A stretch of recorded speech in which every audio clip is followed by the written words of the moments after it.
Hey nerds, today is such a treat. We are fangirling big time because rom-com powerhouse Nikki Payne is here on Fiction Fanatics. She is the brilliant mind behind Pride and Protest, which by the way is like I read that book this year. It's my favorite book of the year. Anyway, sorry. I mean, hands down, we'll get into it later, but yes. And Sex, Lies, and Sensibility, smart, swoony, and inclusive retellings of Jane Austen classics that we can't get enough of. And now her brand new book, The Princess and the PI, is officially out in the world. It's part rom-com, part romantic thriller, and we cannot wait to dive into it, along with everything Nikki is doing to make the romance genre fun, fresh, and unapologetically diverse. Nikki Payne, welcome to Fiction Fanatics. Yay! First of all, that intro has my cheeks a burning. Okay, thank you. Let me press them down as I Blushing, blushing. I had to stumble a little in the beginning, so it felt like Stacy was here. Yeah, yeah. Just And kidding. Don't tell her I said you that. got too excited. I'm so excited. Yeah. Like my cheeks are up here because I'm so excited. Okay. right. Yes. So just a little background. I read Pride and Protest first, and I was like, Hmm. loved this book. It was amazing. And then I told Ashley and Stacy about it since we're all big Jane Austen fans. I was like, you guys have to read this. It's an amazing retelling, obsessed. And of course, they both loved it. They were Hmm. hooked right away. And so that is how they came to be Hmm. big fans of yours. So yeah, Hmm. just It's had all to, Chanel. yeah, it was me. Now, the ambassador. I just came back from the Austin, the Yeah. National Jane Austen festival, not festival, conference convening, All that in looks Baltimore. so fun. Looks so fun. So, okay, was it other authors or was it like, is it like Jane Austen fans? Is it like actual like professors? Like who Yeah, all went? all of the above. So there were scholars, academics, fans, writers, just the Mm. entire universe of weirdos that were just there talk Wow.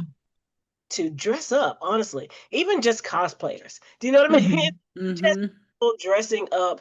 What I loved also was that like you would imagine that there's like this conservative edge to Hmm. the Jane Austen universe, right? Just because of the old callback to Regency, but there are just so much little like tongue-in-cheek aspects of, women dressed up as Mr. Wickham. Do you know what I mean? Just like, Wait, I it's love funny it. that you say that I feel like you think of Jane Austen. I think you think of the time period, but also she was very advanced for that Hmm. time period. I mean, she's writing Hmm. about these very strong, headstrong women who are going against the grain and going against society at that time. Women, right? yeah, Hmm. Which were not, always like put ahead, right? Or yeah, thought of as more as Hmm. property. And so, yeah, I think it, even though you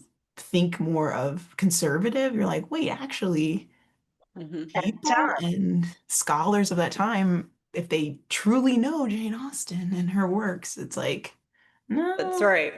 she's Yeah, very, very she's out there liberal. progressing.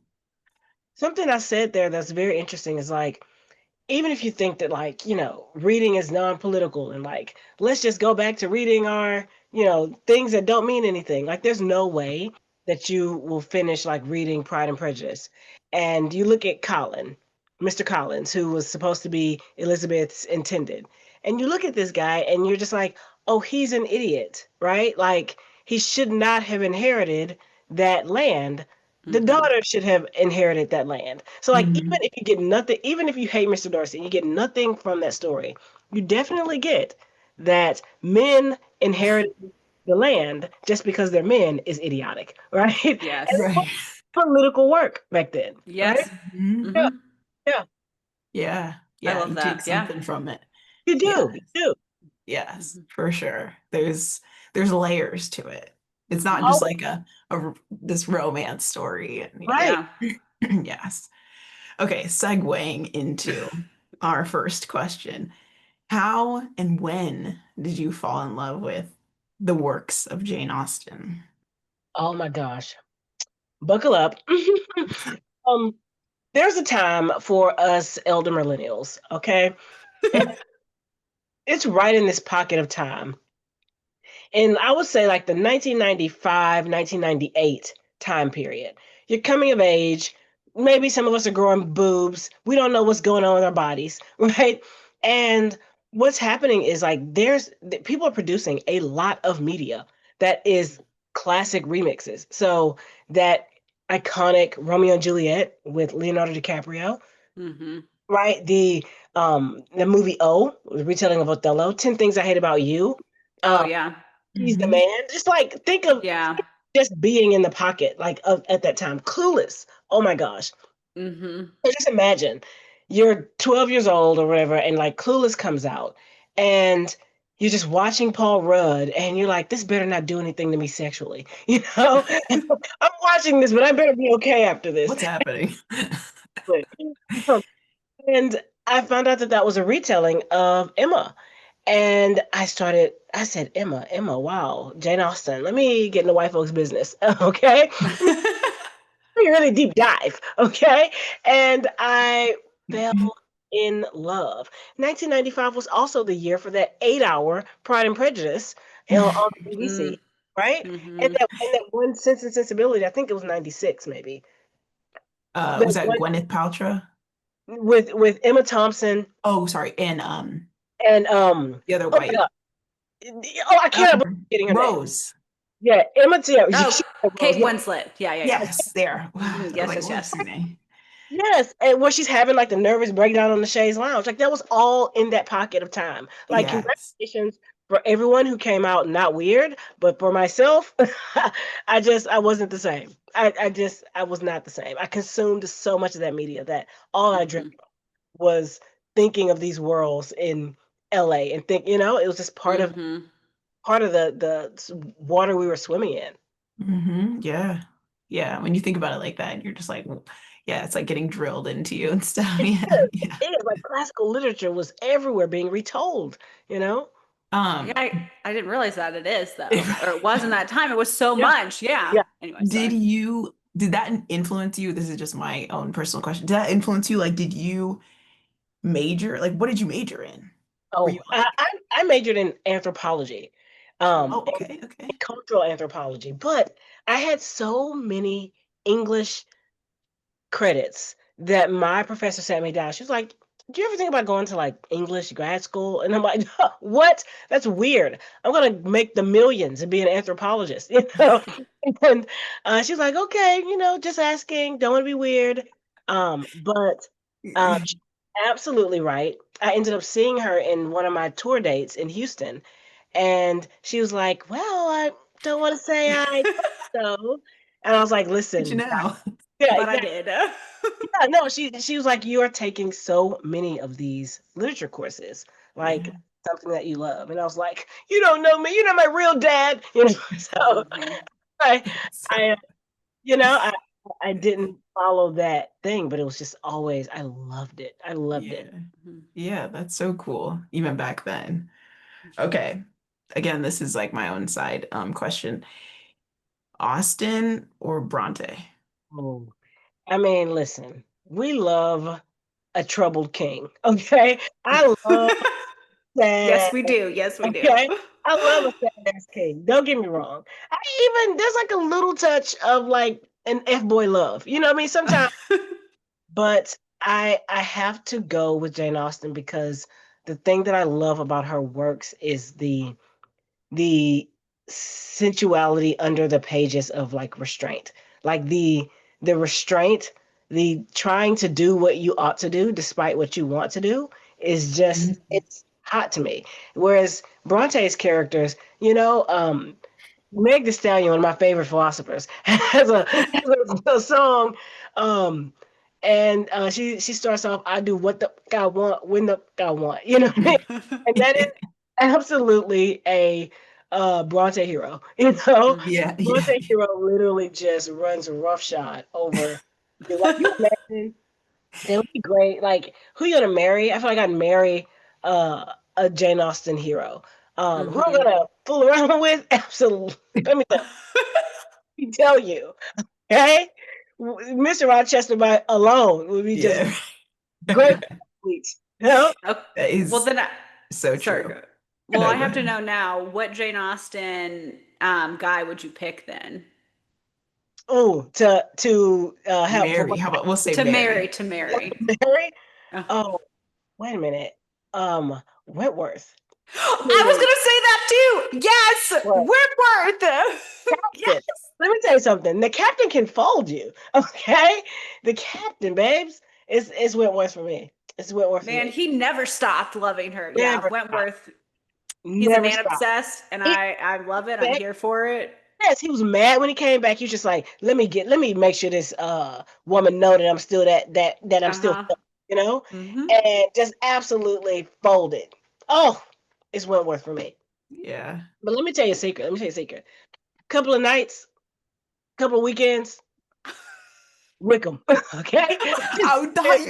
It's so I was gonna Stop, say stop. so No, no. couple of weekends. stop. Stop.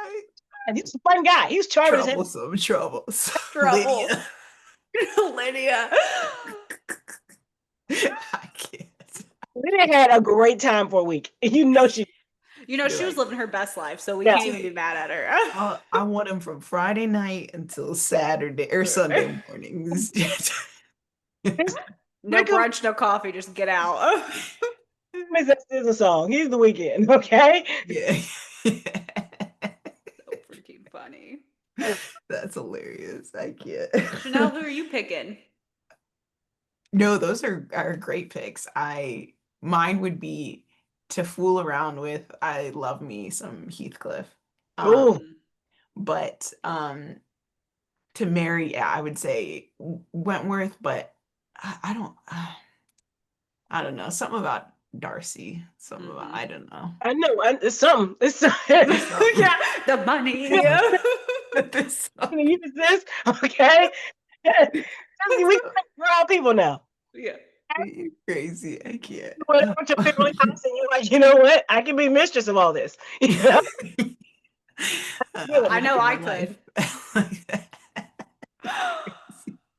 The money, I can't. Okay. Which we'll play that later. Okay.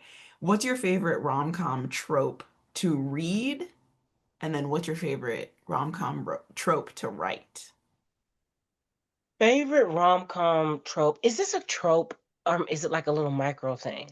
I like it when the man says that he will never, maybe he physically can't because of some thing, and like for some reason or another has vowed to never um F again. Do you know what I mean? Or like for some reason, He's um taking an oath. yeah, he's taking some oath, some vow of celibacy. He's a machine that can never get it up, like something like that. You know what I mean? And um, and then like he's just like stoic and he's just so good, but like this woman has decided that it's him. Is that a trope? Where it's just like Yeah. it's It is like, now. It is yeah, now. but everything Or she like this stirs man, up something in him. yeah, So where it like he's like, well, yeah. it's yeah, it's changing his mind or it's his feeling Kind, his pheromones or kind something. of like Fleabag, the hot priest in Fleabag. That's what it kind of reminds me of. That's what it is. He's a You're right. priest. You remember? He That is that literally trope. has. So it is a trope. You understand why that went into my bloodstream? Fleabag went into my bloodstream because Mhm. you know that priest was like, Ugh. I I can't.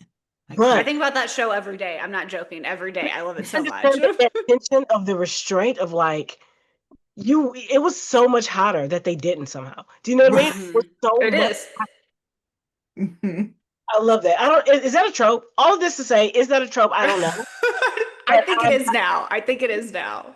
just feral for that. I'm feral for it. And you maybe like you don't maybe have to go all the way, but to me, maybe my Jane Austen is showing the restraint, the tension of the restraint. I die for it. I die for it. You know, No, I love sexual tension. That's Mhm. it's the best. It's the all day, best. all day. Yeah. And what do you like to write? What I like to write. Do you like to write that as well or no? I love to write like enemies to lovers. I like for people to slowly kind of get to know each other and think that they know something about someone and then allow themselves to be surprised. I think it's a hopeful aspect of me, especially like in this current, political climate, that we could potentially um, change our minds, right? And like get new information and see something differently. Mhm. Yeah, you're right. Yeah, Mhm. hope. Yeah. Mhm. Yeah. Yeah. Yeah. Yeah. That's a good way to frame Mhm. enemies to lovers. Yeah, I be love like, that. yeah, Yeah. this guy could really change. Yeah. Yeah. Yeah. I like that.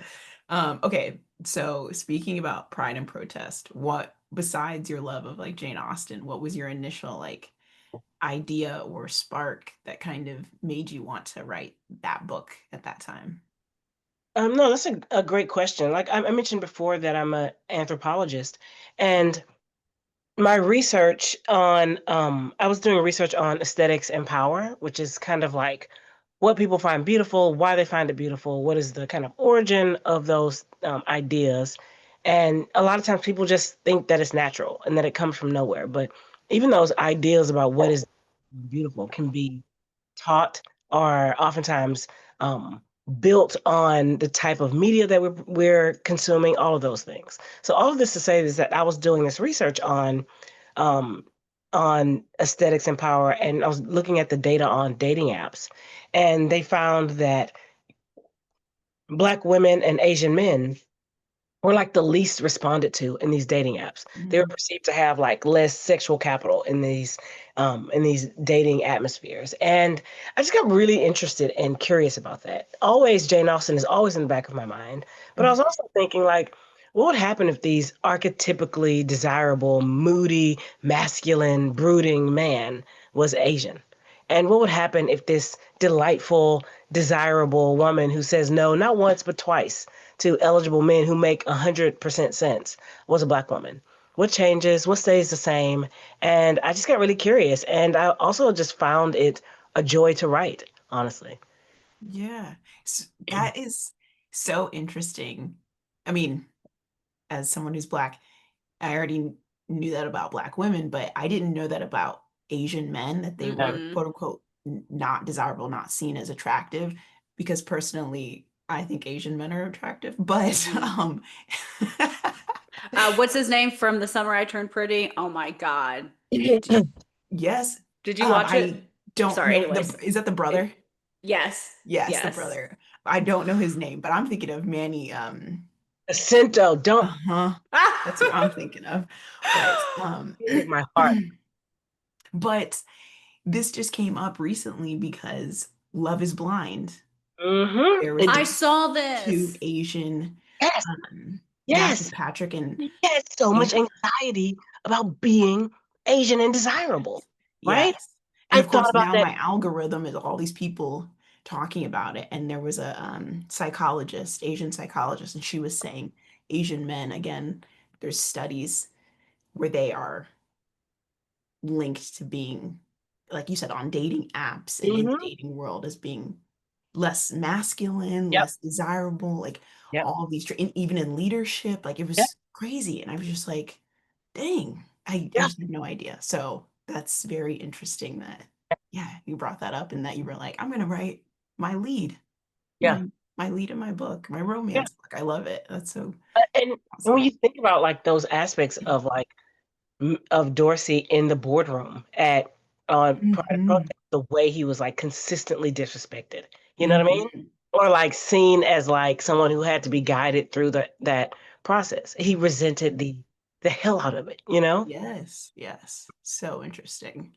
Yes. So, yeah, it's just amazing and probably why I love that book so much. So, that's really cool. And did you have to do a bunch of extra like research on top of that? Like, or were you already in that world of research in order to, or were you like, okay, now I got to make it this romantic? Yeah. Like, No, I did a ton of research. To me, that's like the fun. the fun part of writing these books is that I get to like be a little miniature anthropologist about, certain aspects of cultures. And I don't know if I'll ever write a book that wasn't intercultural, right? Like, even if the two people ostensibly look the same, right? I'm always very interested in people having these intercultural conversations. So, yeah, I did some research on like transracial adoption, and I did a ton of research on just kind of, which was a joy, Filipino hip hop, and Yeah. like getting into the like Pinoy hip hop scene, which was just fantastic. Just meeting with people who are hip hop heads and talking about the origins of like hip hop in the Philippines, and it was just very cool.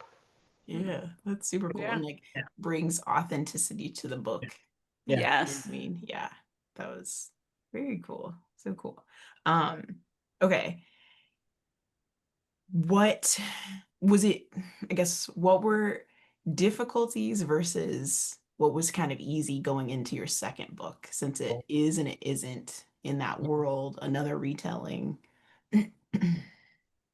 What was difficult was the chorus a little bit. I hadn't had any feedback on Pride and Protest as I was writing the second one. I turned in Pride and Protest, and I was doing the edits, and then like feedback on Pride and Protest started coming in, and I started thinking about how my book was presenting, and I started like writing, thinking of these people in my head, like this Greek chorus of like readers who were like, "This is the best thing I've ever written. This is the worst thing I've ever written," and you kind of like, if you believe either one, like you kind of get a little fucked in the head. Do you know what I mean? Mhm. Like, I'm sorry, I don't know if I can curse. Kind of, No, you can. okay, like it kind of like messes with your head to have this chorus of people saying, don't touch my Jane Austen. How could you ruin, why are there so many penises in this book? And someone saying this is the best thing. It can't be topped. No one can ever write anything that like ever move me like this. And you're just like, okay, Mhm. here I am, And so I had to learn the very hard way with writing the second book that you do not own anybody's like the reception of your book. Mm. You cannot own that book all the way up until infinity. You write it, you give it away. And Mhm. the way people receive it is completely based on their brain chemistry.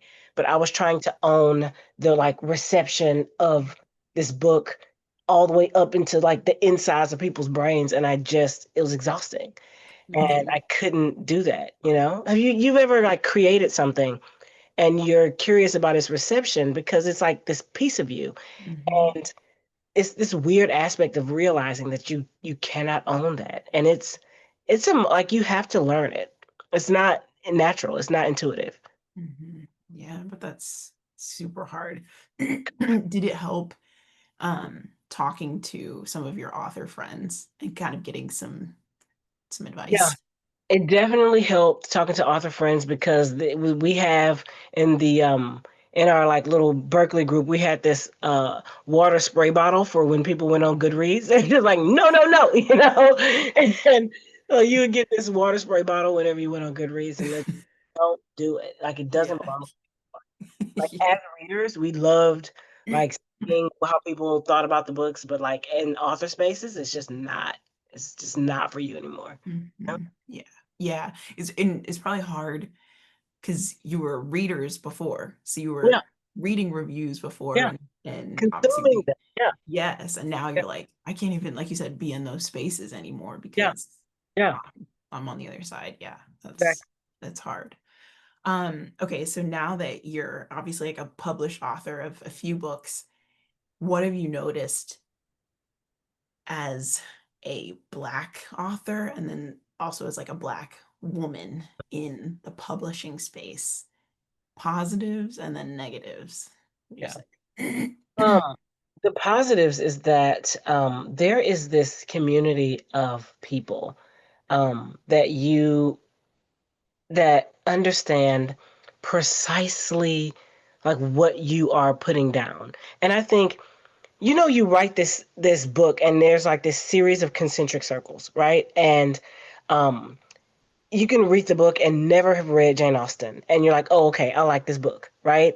And you can read the book and having read a ton of Jane Austen, you're like, oh, I like this book, you know, like I see the jokes. You can read this book, love Jane Austen, be a black person, right? And then go, whoa, that joke, you know what I mean? Like there are like certain like small nuances and jokes about, for example, Ladea talking about Mr. Dorsey being Red Lobster rich, you know what I mean? Or like these small ways that like in Princess and the PI, when when Fiona's sister walks in and she has this like really stiff wig. Maurice was like, "Oh, like she has this hard wig, like she has this like white husband waiting for her." And that's like a joke that is extremely specific. That if you don't have to get it, it'll go over you if you don't get it, right? But if you get, you know, hard wigs, soft life, you know, you'll go, "Oh my god, this is so ridiculous," you know. So that is like the joy of that, is that you get to write, and it works for any like subculture community. Like if you're writing for nurses, and then you do this small little concentric circle, and you're like, the nurses are gonna eat this up, you know. And Yeah. so all of this to say, like the fun part is like writing those little tales, those little things inside Mhm. um, that you know people are gonna get. Like writing people who have like, ooh, it's a white refrigerator in here, you know what I mean? And you just know that somebody is from the ghetto, you know? Like so these are so stupid deep cuts. They don't mean anything to anybody except for me. But Your editor's like, okay. why? Why? What's the importance of keeping this white refrigerator in here? I need people to know that she's not well off. Okay, so She's Poe. little needs for us all. Yeah. But so that's like the fun part, and I think the challenges are like what the challenges are, right? There's this sense of like who you're gonna appeal to.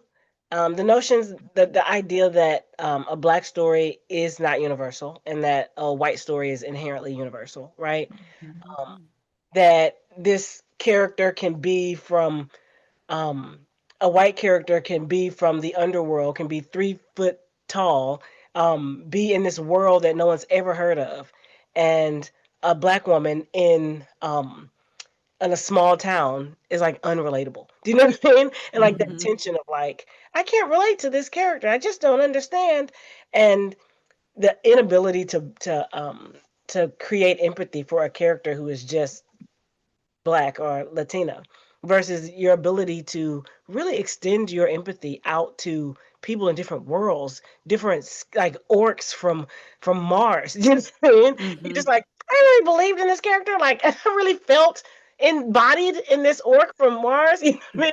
And I'm like, how, Jan? How, Jan? And so like there's aspect of that that just feels like disingenuous. And then it becomes Mhm. that somehow your story, that the only person that can ever relate to your story is a black person, because this story that you're telling cannot in any way have any repercussions, you know, Mhm. for anyone that's not you. And what that does is kind of ghettoize the work, right? And it also tells you secretly in your ear that your problems, right, and your issues are not issues that real people face.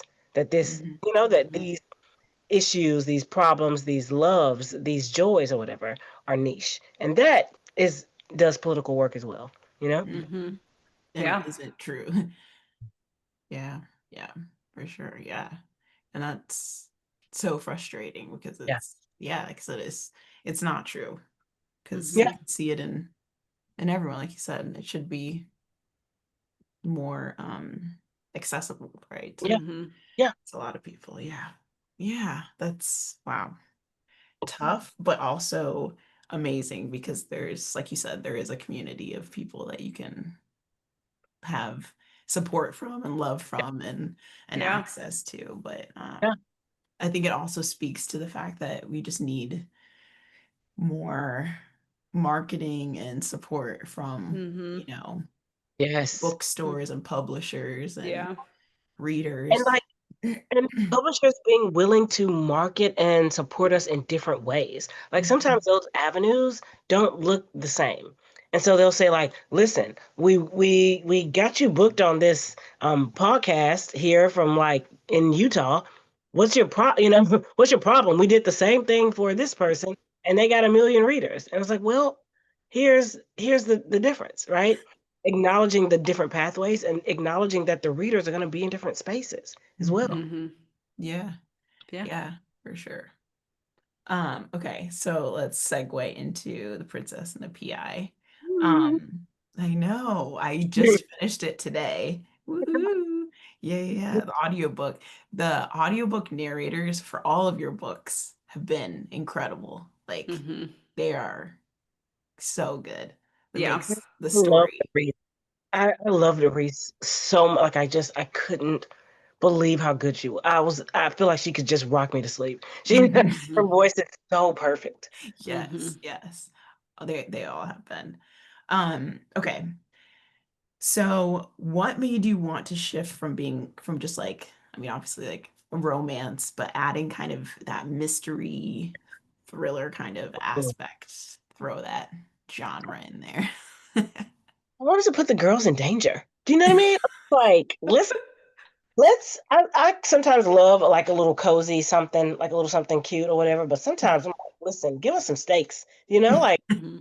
there's some times where I'm like, um, what happens if you put your love, your trust, your life in someone's hands? You know what I mean? Like Mm-hmm. everything becomes that much more dire if you can think this person is hot. Do you trust them with your life?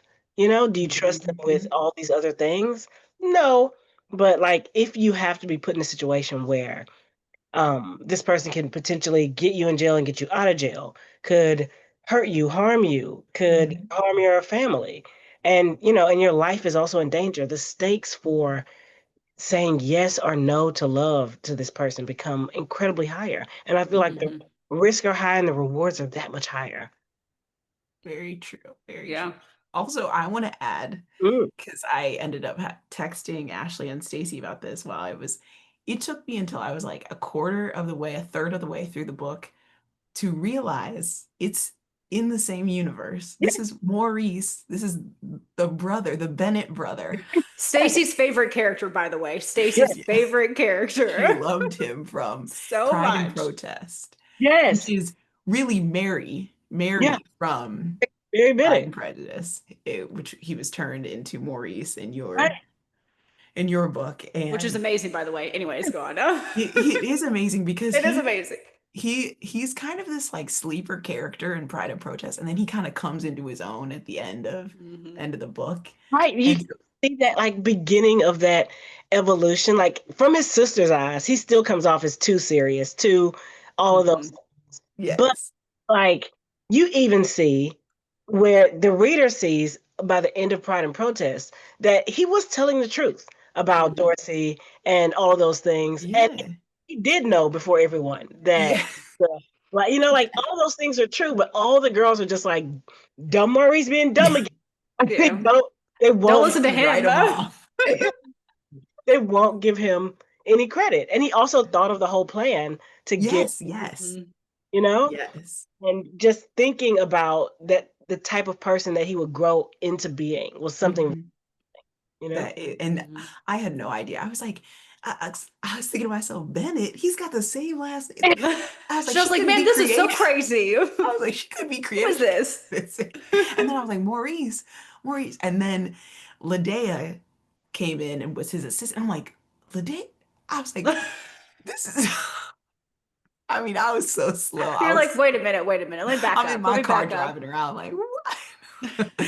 So yes, he is. It's in the same universe. Obviously, I was like, it's freaking in Baltimore, DC. I'm like, I'm so dumb. Anyway, so that I so love you kind of explained it why you wanted to bulk up his character, dive more into his character. So that was really cool. I loved it. I loved it. no, I loved it, and that's one of the reasons why one of my favorite scenes. I don't think this is a spoiler because it's just what happened is that there's a makeover scene, Mhm. and it was one of my favorite scenes because you still got to see this dynamic um of Maurice and his sisters, but you see it like it's in Maurice's or Fiona's POV, where you could see that, oh, like these sisters think Maurice is this way, and they're seeing Mhm. him from this lens. Maurice thinks his sisters are silly and frivolous, and all and a handful, and all of these things.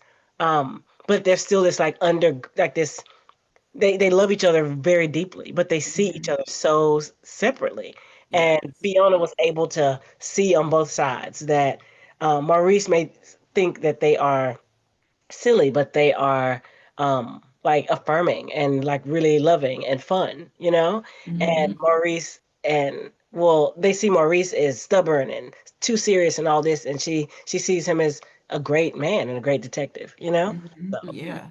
Yeah. That is, I like you said, that was a really good scene. And it was just also just fun bringing those girls back because it it's was, always they're always gonna be fun. If ever I'm in the universe, I'm gonna find a way to goof off with the sisters because I yeah. feel like they're my They're the friends. best. It's so fun. It's Yeah. fun. Yes. 100%. Okay, so why did you, since you knew you kind of wanted to expand on Maurice's character and see where he was gonna, like, how did you pick specifically like a PI and then pick like an amateur Reddit sleuth as like the identities of like your couple? And then like, how did you get like the princess and the pea? Like that's kind Yeah, of the yeah. loose retell. Like, how did that Dude, all come together? dude. Okay, this is so good because I feel like there's this tension between like this hands-on detective work of just like kind of talking to people, doing hard copy reading of like documents and all those things, and just like kind of beating your feet, right? Which is what Maurice likes. He likes to like um see look people in the eye, and see people lying to him. He likes to use his what he knows is his magnetism to gauge people's reaction to what he's going to say. He likes that. That scares the hell out of Fiona, and she doesn't have any razzmatazz, but she does love this other aspect, which is I feel like the new form of detective work. Like if you think about right now, like something crazy happens online, they'll say like, TikTok, do your job, right? And then these Yeah. will find these individuals in a day where they work, their Mhm. family. Yeah, Just like the Coldplay yeah, oh, shooting Yeah. scandal. that's exactly it. Like I feel like Reddit work, TikTok work, these are this new breed of detective that people Mhm. won't take seriously. But your Yes. ability to like digitally track something or someone down is a real skill and a real thing. And so Mhm. Maurice saying, "Hey, you got to look someone in the eye. You got to get in the neighborhood. You got to feel for things." And Fiona's like, "No, you can." Find out so much about people from their digital footprint. And both of them were true, but they had to come to the middle, right? They had to come to that space. So I just wanted this tension of methodology for them to squabble over. She wanted to learn more about how to like look someone in the eye. He didn't feel like he needed to learn anything about doing digital detective work, but he begrudgingly admits he's like, okay, uh, since you got your degree and everything, since you know every damn Did thing, you know? you know, he ended up having to admit that she got her way, even the way she was able to get um to that one um I, I want to say suspect, to avoid Mhm. to avoid, Spoilers. there's a sex party scene in there, which is that's also not a spoiler because it's in there too. But Yes. but the way Yeah. she was able to even find that suspect was something that Maurice just kind of waiting outside of a church wouldn't be able to do. Mhm. Hmm. Yeah. Yeah. That's really, yeah, interesting. And yeah, so interesting that you came to that. And is also interesting now. I'm like thinking about the book.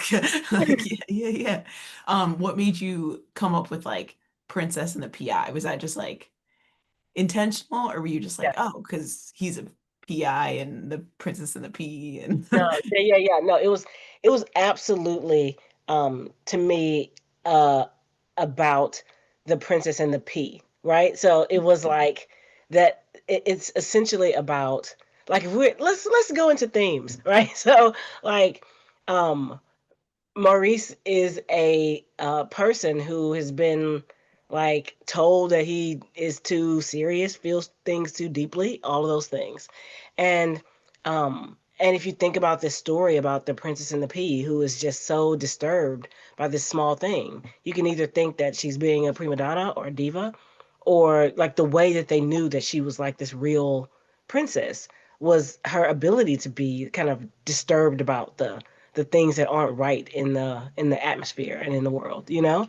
And I just wanted to reframe that the aspect of um like masculinity and its connection to emotion and its freedom to feel things really deeply. I think that's the reason why him and Fiona connected so quickly is that she gave him permission to just feel things really deeply instead of putting on his nonchalant dreadhead shoulder shrug, which he'd been practicing all his life, you know, and um and it was the reason why he was able to be himself. But all of this to say that, yeah, it's Princess and the PI, but the alternate title is Princess and the P for that very reason. And Mhm. and he's the princess, you know what I mean? Um, Even though she gets called princess. yeah, yeah, Yeah. exactly. So it's actually quite the little gender reversal there, you know? Mhm. Yeah. Um, That's and funny. yeah, so I love that theme, that idea of like being chafed by the world and being allowed to be, and being Mhm. seen for being that type of person, you know? Yeah. I I also love that. liked because I know that you talked about just researching different Hmm. people, like right, like Pride and Protest, right? Like Darcy was Filipino, and then obviously Bear was Native American. Very. But I honestly, this is just me. I like Bear more than Darcy. I don't Yeah. know why. Maybe because he was Native American. Let me tell you something. Bear in those gray sweatpants. Okay, I'm sorry. I hate to see. I Bear, mean, Grace sweatpants. Yeah. Bear in those gray sweatpants with Killing that me. hammer hanging out of the bed. Good Lord. Yes. Bear is my Bear favorite if I often. had to choose. But yes, I think of Bear often. I'm like, let me tell you something. Bear can get it. Get it. Okay? Okay, but I really liked it because it seems like these are two, they are black Hmm. characters, but I really liked that Fiona is from African descent. Like Yeah. she's an African first generation, or Yeah. sorry, second generation immigrant. Her dad is an immigrant, and then now she's this American born Yeah. immigrant from Ghana. And so she still has that Yeah. African culture now living in America. And Yeah. so that was super interesting because you're like, he's African American Yeah. black, and Yeah. she's like African. Yeah. Like, and Yeah. so it's so interesting because they're two different types of black people, Yeah. Yes, and exactly. they Ex- are the same and different. yes. So that was There's this sense that like you could see them walking up the street and think, you know, that they are like kind of similar in some ways, and like it was still very much intercultural, you know, like they right, still right. had these conversations, and Fiona had these thoughts about like, oh, this is a black American thing. Like she was even talking Yeah. um about what kind of like race meant. And there's this scene where she's looking at this Mhm. woman who is a black woman and who has blue eyes and blonde hair and it's like, you know, from Louisiana. And she was like, this person is unequivocally black. You know, That scene was crazy. yeah, Sorry. like she's at the cookout, no questions, you know, and she is like, you know, ostensibly brown, all of these things, and she's like, I'm coming with the jollof, but do I have an invite? Can I invite other people? Like her place was unsure, and she was like, Mhm. America's weird, race is weird here, you know Yeah. what I mean? And so Yes. she was just like lamenting that and always thinking about like her place as a African, as a black person politically, you know? and but not as like an African American in that way, you know? Yeah, yes. So, and it also came up just throughout the book, like you said, culturally, because I don't think Maurice could understand why she was, I mean, everyone has family, but why she was so connected to her dad and her sister and her family. Like African family is Yeah, yeah. versus Black family is different. You, So, you have it exactly, Chanel. Maurice like shoulder shrug, just yeah, just get drop up, your just dad, go. drop your dad. He was just like, just go. Like, what's your Yeah. problem? And she was like, this is like the most American shit that you've ever said. Yes, yeah, Yeah. yes. So I just kept thinking to myself, I'm like, he doesn't get it. She's African. That is your tribe, that's your family. Like, um, yeah, Yeah. yeah. So that was just like subtle things about Yeah. her culture versus his Yeah. culture. But he was there obviously supporting her. So Yeah. yeah. But I Yeah. liked it. It was great. Like yeah, that's great. That's great. So it was very interesting because again, it wasn't from the outside, it didn't look like these two different races, but it still Yeah. was, like you said, intercultural Yeah. I just love differences. those. I don't know if I can ever write a book of just like two people who grew up in the same neighborhood right next to each other. Mhm. Two best Never friends. like Two best friends. friends, same race, same everything. Yeah. Like grew up like cousins and they fall in like they have to have those conversations to me. That's Can you please, can the next one just be a white, black? I just want to yeah. see how you write I just I'm very interested in how it would write that. that. I genuinely my issue is that I grew up in Houston, Texas, and it was like super diverse. Like a lot of people don't think that about Houston, but I just grew up in this place where they're just every single race you could imagine, and especially we're all poor, but then there genuinely is sometimes less intercultural difference between like a poor white person and a poor black person, like growing up in that space, than anyone would ever think. Like the differences oftentimes are in class, and Mhm. like what you're Mhm. able to like access and experience. But Yeah. like growing up, where I did, we had this friend, his name was White Mike, and we have to call him White Mike because there are a lot of Mikes, and that was the only differentiator. There was no sense of like interracial dating if you dated Mhm. White Mike. You know what I mean? He was next door. You know what I mean? He had braids, he had blonde braids, and he had, like he was there was no race. But he's a little bit lighter though. Was super light skinned. Like it was the only thing that he was. And so sometimes like we tend to overplay, race issues and what are essentially class issues. Mhm. I mean, I Yeah. don't I could. I gotta think of space that I'm interested in asking big questions about. Yeah, yeah, yes. I just feel like you would write it well with like nuance and Mm, like I said, yeah, like just bring good layers mhm. to that space. So yeah, be interested. Wouldn't it be kind of interesting to like write two characters like like a black woman who was adopted by a white family like in Utah, and then like a black I mean, and then like a white guy who like was raised by a black family, Oh, and they like Mhm. got together. It's just so like what messy. what's in rate like what's happening? Yes, see, Where's the that would yeah? be Wouldn't it be so crazy. interesting?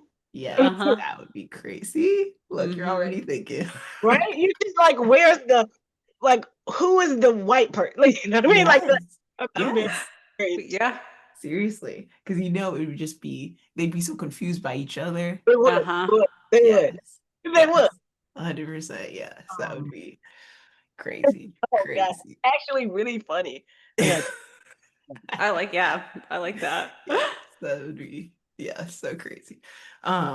Okay, we can wrap this up. Do some kudos. Yeah, I know Mhm. we've taken so much of your time. no, Thank you. you haven't. This was so fun. I know this was. We appreciate it. Go ahead, Ashley. You can do we. Oh, okay.